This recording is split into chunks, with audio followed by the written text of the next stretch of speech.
Hey guys, Huzzy here bringing you another video. Welcome back to Unranked Diamond, the series I take a Smurf account, fresh account, there we go. Never played rank before, forgot my intro then, and show you the adventure to Diamond. We return, Silver 131 LP. Don't ban Draven when her name is Worst Vayne Japan. Well, I guess it's good that they're not playing Japan if they're the worst Draven, right? What am I going to ban, though, myself? I guess I'll get rid of... I'm not mid lane, but I guess I'll get rid of Zoe just to help my mid laner. But I have no idea what I'm going to play. But yeah, I will say, I might have mentioned it in yesterday's episode or something like that. The Huzzy Cannon t-shirt is available once again. January is generally the worst month for income for YouTubers, so I've made the t-shirt available if you want to help support the channel. That's great.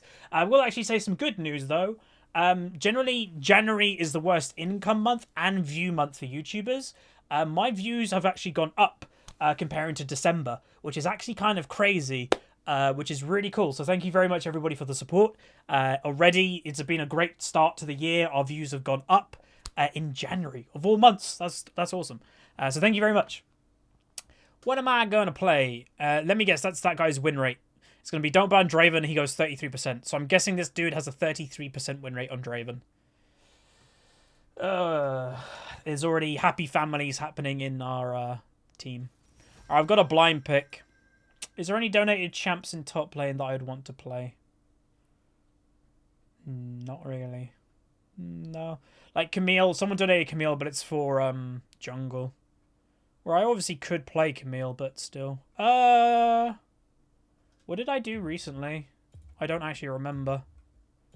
Gnar, should I pick? I guess I'll pick Gnar.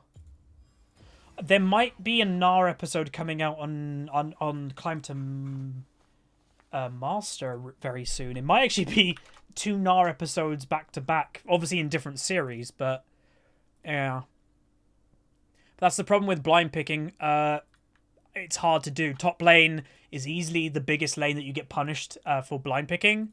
When you look at different types of champions, top lane has the most diverse range of champions. You know, you've got the bruisers, you've got tanks, you've got damage dealers, you've got assassins, all in top lane. And all this stuff kind of counters each other. So it's very hard to actually have a good blind pick in top lane. Gnar's pretty good because he has 2 different playstyles. You can punish people or you can play defensive. But if you like look at different lanes, like, you know, mid lane, a lot of them, you know, you could probably separate mid into, I don't know, 3 or 4 different categories. Top lane probably has about 8 different categories. Probably more than any other lane in the game, I would want to say. Team comp-wise, both team comps are pretty good. I'd obviously say I'm a bit more nervous about my comp than theirs. Mainly, again, sometimes it's good to read into it. His already full caps, 33%, not a meta slaver, full caps. That makes me nervous. So we'll see how well he does in today's episode of Unranked to Diamond. Okay, welcome to the game. Today we're playing Gnar in the top lane. And what I'm going to do right at the beginning of the game is show you the loading screen and the win rates and stuff. So have a good look if any of them interest you. You know, there was, if you look in the Season 7 column, Diamond was Varus. We're against, what are we against? A Gold 1 Jax, who's already played over 100 ranked games this season. So yeah, feel free to pause that if you want to have a good look. But yeah. So they were wanting to, like, walk in here randomly. Yeah, hopefully this game will go well, though. Gnar versus Jax, just to say, it does favour Jax a little bit. If Gnar can poke him out, then great, but Jax does outscale Gnar in a 1v1, so we'll see how that goes. Someone did say Morgana didn't connect, but it might be a remake, but the likelihood of her connecting is quite high. We'll see how it goes, though. I am, again, very nervous about this person. Again, still full caps in game.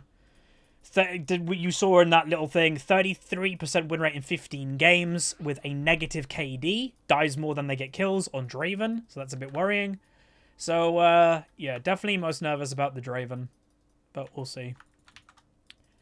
Okay, I know he said cover red, but I doubt they're invading. No. She's not solo invading as an Evelyn. They'll be starting on red buff, which would mean that I think Morgana must be back, because I don't think Evelyn would start red is if she only had an AD carries help. I think she'd start blue if that was the case. Okay. Do I want to push in? I do think I'm going to get ganked quite a lot. I just have that funny feeling. But pushing in... Well, actually, should I push it in and then freeze? Again, usually I don't freeze that much in commentaries. I know it's a weird thing for me not to do, but I get very bored. No, it's not remake. Morgana's right there. Were these people hopeful that it was a remake or what? I don't know.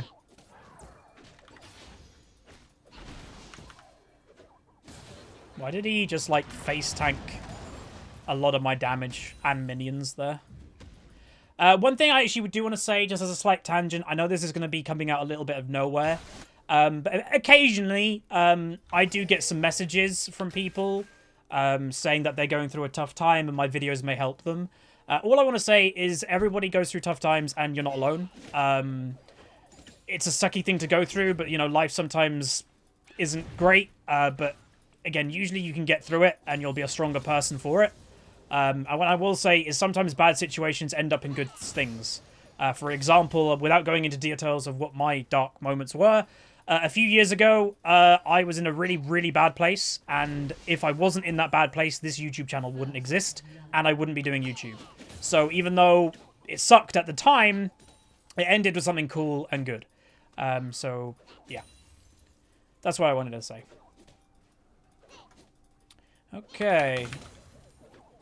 So they got first blood on the Fizz.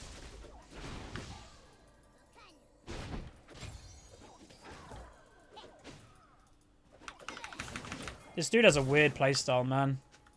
Like, he's farming really bad and then jumping on me when there's a whole minion wave. It's just a little bit odd.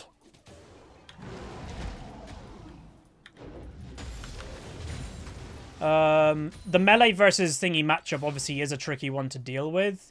But don't, as a melee champion especially, don't jump into a middle of a minion wave. It's not going to go very well for you, obviously.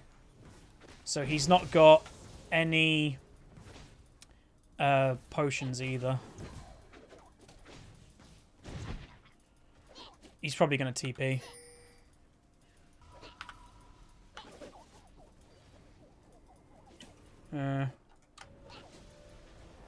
Oh well, that's fine. Fizz is missing. I doubt he'll come top. No, I thought he was going to do that. I guess I'll go back now. Okay, Evelyn's not top, she's there. But I guess I'll go back and buy. Fizz is bot lane.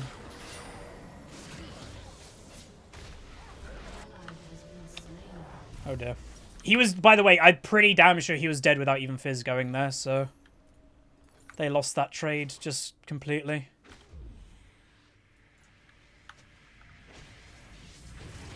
Oh god. Like, again, sometimes... Again, stereotypes, man. But...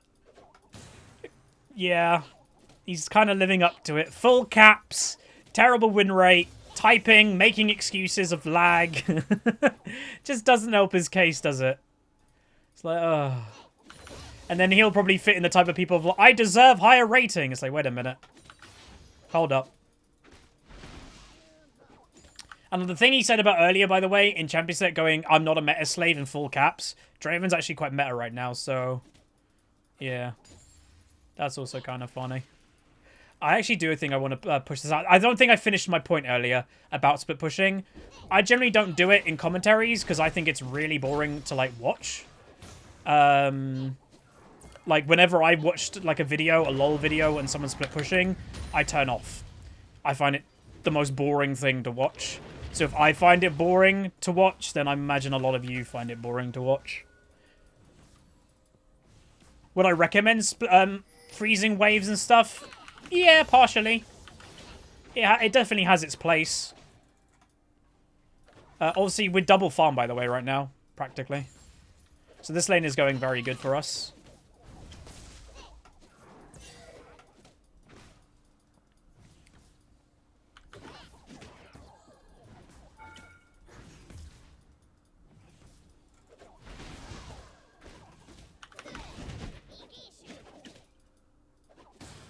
I'd love to get...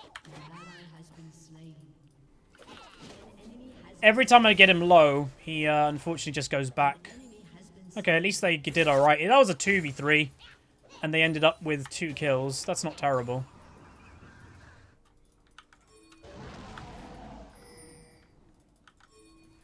Okay, Kane, come here, my friend. I'll try and bait the Jax.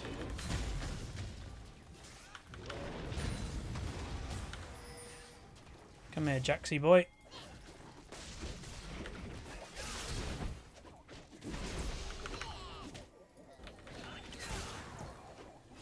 Go in him.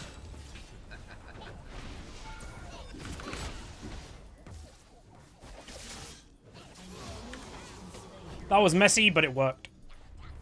Cool. It was unfortunate that like he took actually a while to get back to top lane. Obviously, my Mega was run out by far. If I had Mega form, he would have died really easily there. But the general premise worked. Don't let him get... What?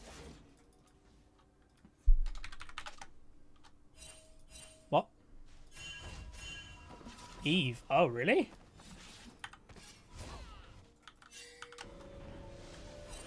I didn't see Eve, unless he actually saw her. I don't know.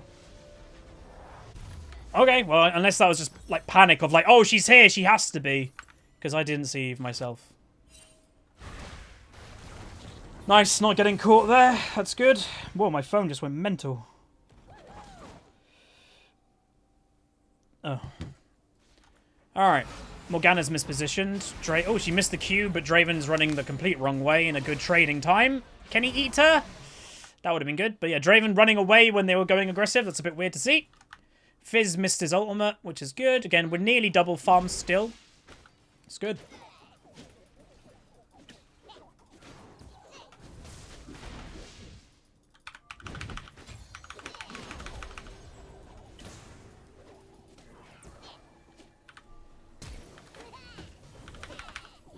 Ooh, that didn't hit. Yeah, I don't know. Again, I don't think this Jax had any Jax games. I don't think he's very comfortable on the champion. Again, my advice to people would be play champions you're comfortable with. Again, Unranked, the one thing that I've always said it, Unranked to Diamond shows you how to climb, but it doesn't show you how, like, what you should do to climb. I play different champions every game. I play champions I don't play at all. Don't do that. Don't do, like, that's the bad thing of Unranked to Diamond if you use that as an example. Yeah. Always play what you know you're good at. Anyway, the game is turning really nicely. Top lane's been pretty boring, unfortunately for me. But we're double farm and we killed him once. Obviously, we planned it. We got an assist. It would have been nice to get the kill. We forced him to go back 3 times, I think, with nearly killing him. So although not a lot of kills are going on, we are doing a lot of work. It would just be nice if we were rewarded with a couple of kills.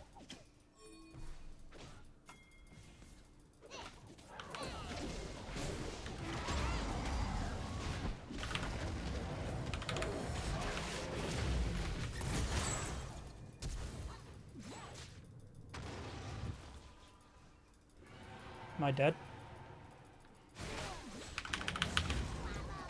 Yes! Hell yeah, dude! Killed both of them. There we go. So, that was really nice. So, I was literally, again, it's commentator's curse in reverse. I say something, oh, this lane's going boring, boom, it spices up instantly. Oh, that was good. That was really good. I guess I'll buy another longsword. Ooh. Oh, God. Let's teleport straight in, shall we? We're gonna have to jump. Wait, no. He didn't go on me. Huh. Maybe he's learning not to jump on me. So the enemy team there mucked that up big time. I didn't even know Fizz was on his way, but I killed Jax as soon as we had basically vision of Fizz. They timed it really poorly. Like, if they went in together, they had a much bigger chance of killing me. But because they went alone, I killed them. Which is pretty bad. If you're wondering, by the way, like, did I purposely not use Q when running away from him? Hell yeah, because it would have slowed me down and given him the auto attack probably to finish me off. I just kept running to the tower because that tower was safety. So, yeah. It was actually very close of me surviving that, surprisingly.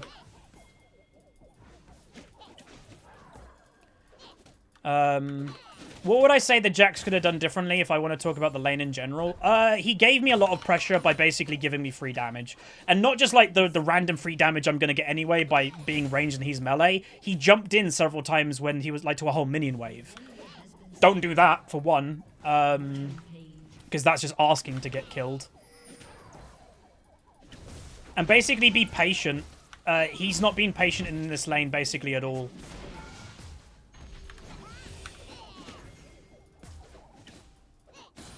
Where I've been very patient in this lane. I haven't gone for any stupid plays.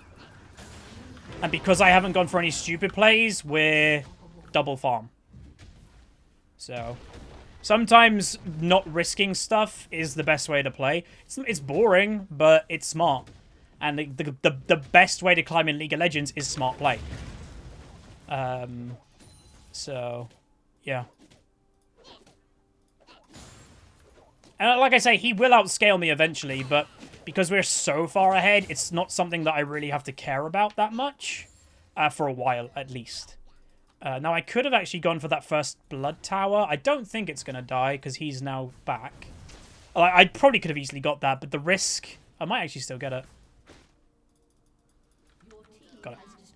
And I stayed, I think I was in range of that. To get the gold, I don't know. But that's good. Alright, let's buy this.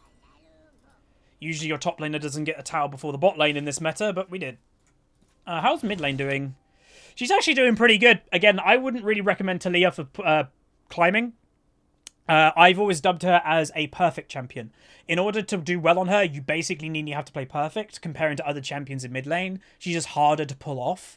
So I wouldn't recommend her, but she's doing fine. Again, not any kills or anything, but ahead on farm and not dying to a fizz. That's pretty good.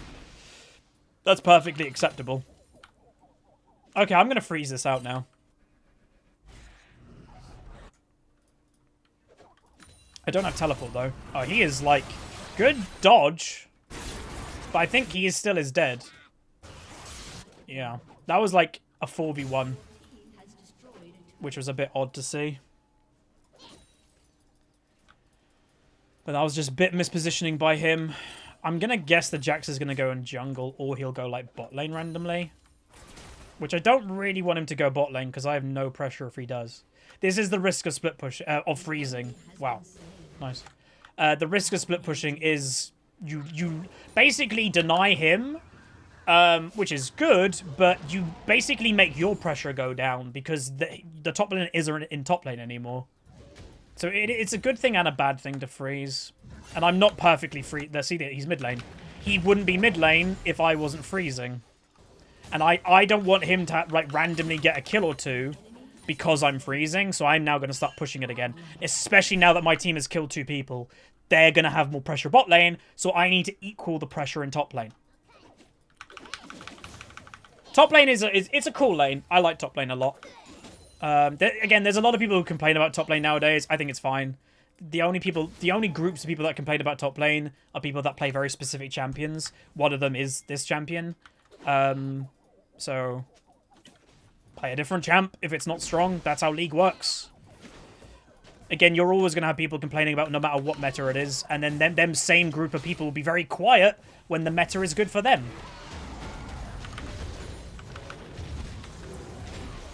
Boom, baby. And that's the unfortunate bias with video games, is that you're really happy when it suits you, and then really annoyed when it doesn't. That's why I'd always suggest being a champion pool player, because then the meta doesn't really affect you, because you'll just change your pool. So we dove him. My team is doing fine. Our pressure is very high in mid lane, so the enemy team has to make a decision. Do they stop mid, or do they stop a Gnar? And either decision that they make, so she's deciding to try and stop a Gnar, either decision that they make... Wow, they did. I was actually about to flash over there, but that killed me. Either decision they make, they lose something. Evelyn decides to stop the Gnar because of the pressure. We get mid lane. It's fine. It works for me. I wasn't actually expecting to get blown up as much as I did there, I'm going to be honest. I thought I would be able to flash, but no. That did a lot of DPS. What build do I want to go? I actually want to get Merc Treads now that I think of it. Again, I'm not scared of the 1v1 with Jack, so I don't need Ninja Tabby. But he does do AP damage, and he's got CC. CC and AP damage. AP damage. CC. CC AP damage. Merc Treads is just the better boot to go this game. So I'm going to go back top lane. So this is where split pushing is good. I have crazy amount of pressure. I've got a good 1v1 pressure. My team are doing quite well, so if they want to group, they can do something. And I've got teleport. So if they are in need, I can teleport in. So it's a really good time to split. I thought he was literally just about to just run straight onto her then.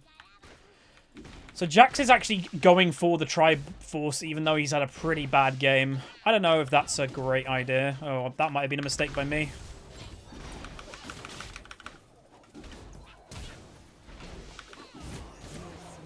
Nope. Thank God I can kite. Attack move is important. I will say, I did actually make a small mistake there. I went too close.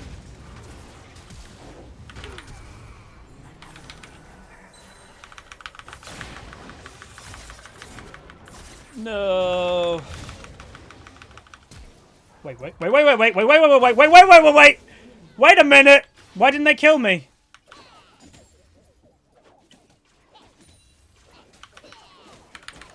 Ah! What are they doing? Did they think I was dead? I'm so confused what they just did. Wow, weird. I have no idea why they didn't kill me. It was like maybe they thought I died, like, and I didn't, like, in that, or did they lose vision of me, and then Evelyn was like, I've got to run? I have no idea what just happened, but it was good. 2v1 Gnar. That's the second 2v1 we've done this game that's ended up in a double kill. That's pretty good. Wrong build. Holy moly. Again, I don't want to use teleport unless I need to. Good knockup.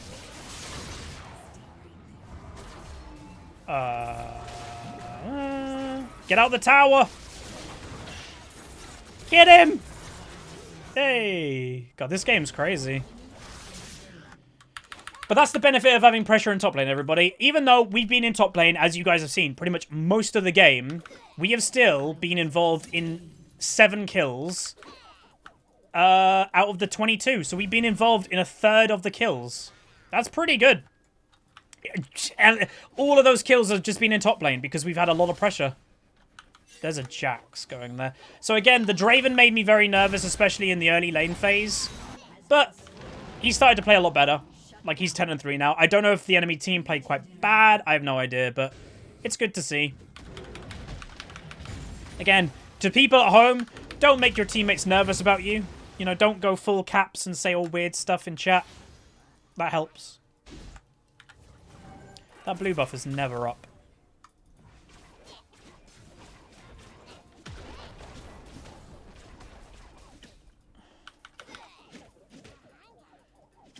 I wonder if they're going to try 2v1ing again.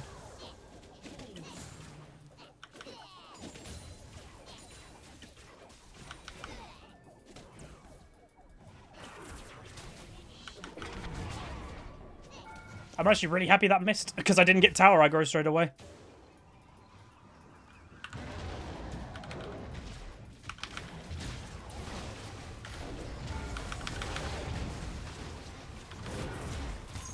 I mucked up. Damn, I didn't kill Fizz. I thought I would kill him in one rotation, and I didn't. I should have gone on the Varus when he started running away. I went greedy to go under tower. Damn. But, again, it does still add to the pressure. Even though we died, we still gain mid lane tier 2 because I'm in top lane in a 2v1 again. And I will say, I probably could have killed one of them there, but I mucked it up.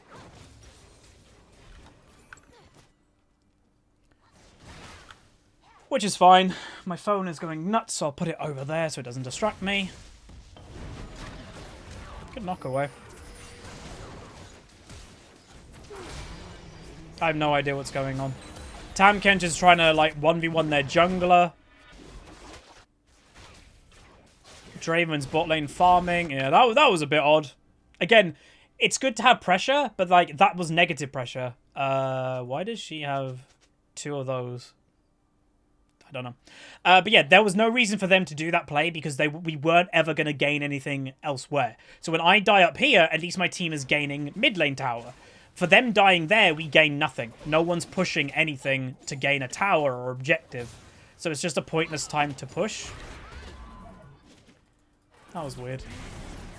Evelyn tries to 2v1. No, 1v1. But Draven probably like 2-shotter probably. Yeah, that build is a very strong crit build.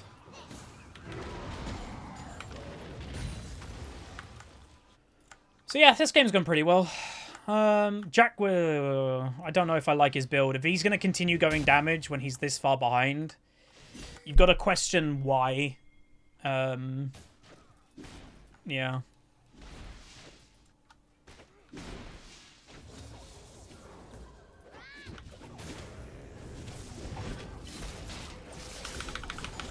Which I don't really know why. Oh, I got the slow.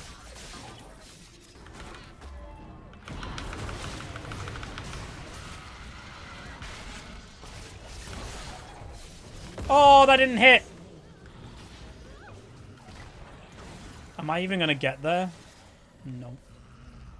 That was good. Not bad, not bad.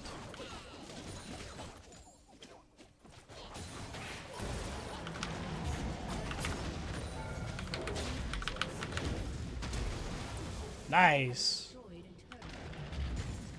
Report Fizz, he's clearly AFK.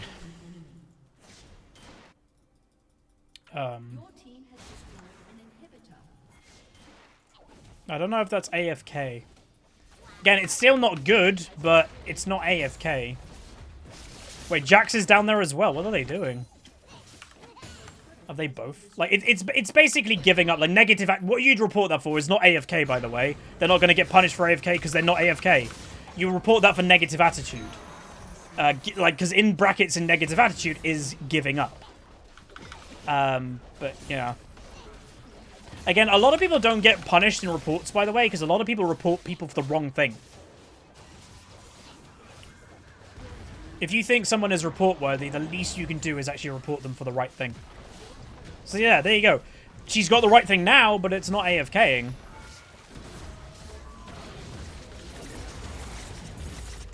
Wow. She's quite strong.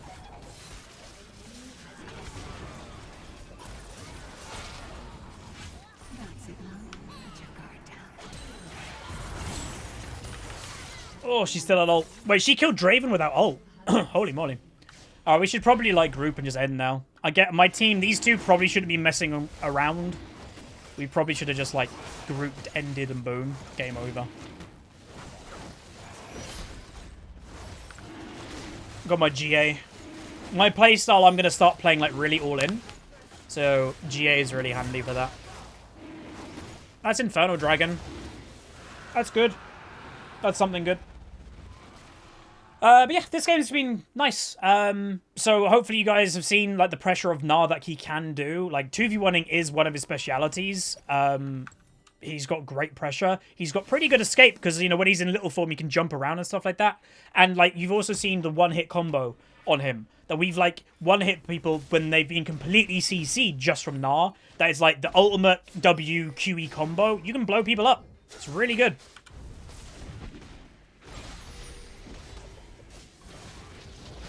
Just Jax isn't learning, though. Like, he nearly got that kill, but it's like... Why? Oh, I took the red. Why is he constantly alone?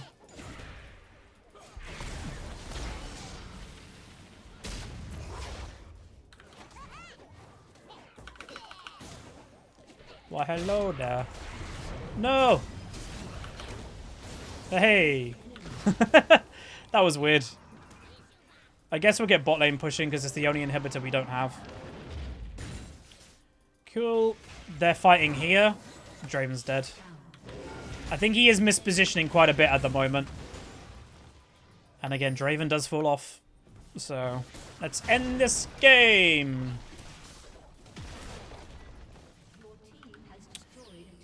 I will say, Guardian's Angel, just as a note, it's an item that has actually a couple things to it that a lot of people don't think about.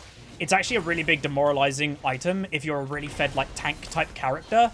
Because, like, if you can't really kill a tank very easily, the most demoralizing thing to see is Guardian's Angel, because it's like, how, like, we can't kill him. How are we going to kill him now if you can't kill him in the first place? Like, really demoralizing. So there is definitely a mental aspect to the item as well as, like, you know, the standard, like, regen and all that. And a lot of people don't think about the mind games Guardian's Angel brings. I thought she was around. Cool. That is the game. Hopefully you guys enjoyed. Again, Gnar's really good for blind picking because he does have two playstyles. He has aggressive and defensive. If the Jax was a lot better and wasn't giving me free damage, I could have played defensive in mini form and just farmed. But because he was making quite a lot of mistakes and giving me pressure, I played aggressive. And it was annoying that we didn't get a lot of kills in the 1v1, but every time he got low, he just went back. Which is fine. It's still good for me. I'm going to give it to him, though. Well done. Alright, cool. So we gained 29. We got a solid S. Did everybody on my team got an S? S Kane, S Gnar, S minus Draven, S minus Tam. So unfortunately, the Talia was the only person that didn't get an S. And she actually did finish negative in KD. She went 2-4. Obviously, KDA and KD are two different things. But then damage done, we did the most damage in the game as Gnar top. Fizz actually did the least on their team, which is a little bit worrisome for a Fizz. Didn't have a great game. And Jax actually did the most in his team, probably because we were dueling quite a lot in top lane, but obviously I just came out better. But hopefully you guys enjoyed. If you did, throw a like on the video. If you've got any suggestions for the series or champions you want me to play, leave them in the comments. I read every single one of them. But again, you can pick up a HuzzyCannon t-shirt if you want to support this channel. It's linked down below as well. Like, subscribe. See you guys next time.